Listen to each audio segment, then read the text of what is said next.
Before getting started, you will notice the meeting participants link is no longer listed as a separate page.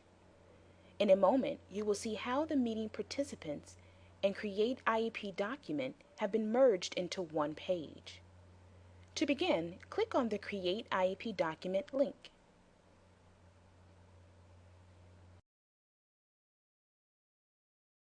Meeting information.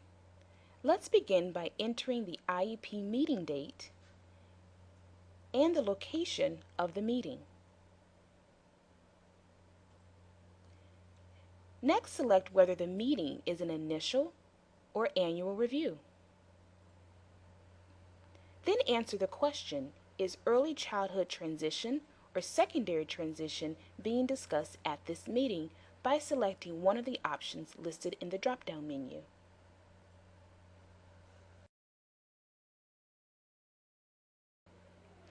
Documentation for excusal with written input.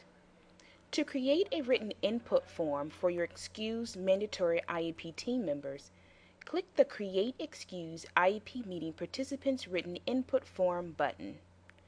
Once the excused member has provided written input, fax the form and other supporting documentation into the system.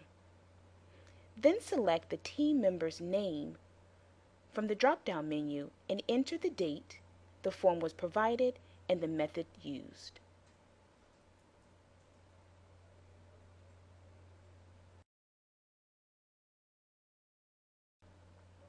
Meeting participants. Next to each role, select the name of the person that will serve in that role as an IEP team member by clicking on the drop-down menu. Please note, one person may serve in more than one role when appropriate. If the person was excused but provided written input, list their name in the drop-down menu and then select Excused. If the IEP team member was excused, enter whether written input was provided by clicking on the drop-down menu and entering either yes, no, or NA.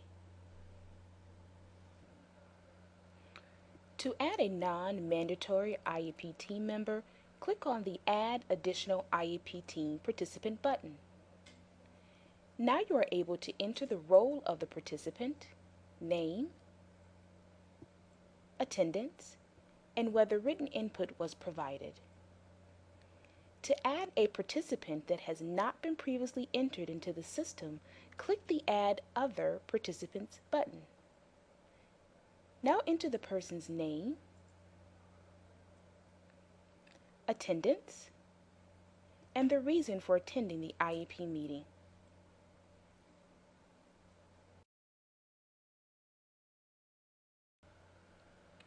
The final changes to this page is the creation of a Consent to Initial Services form.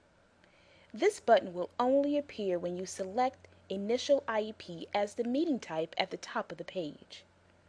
To generate the form, click the Create Consent for Initial Provision of Services form button. Click on the hyperlink to view and print the form. Then enter the date the form was provided to the parent and the method that was used. This concludes the explanation of the changes to the Create IEP Documents page.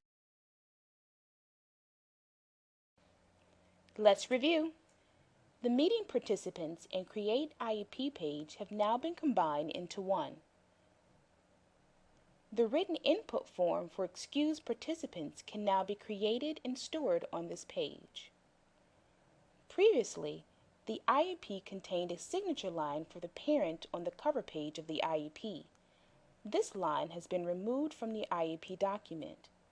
Parental consent to the initial provision of services is now captured on a separate form on the Create IEP page. This form only appears if Initial IEP is the meeting type selected.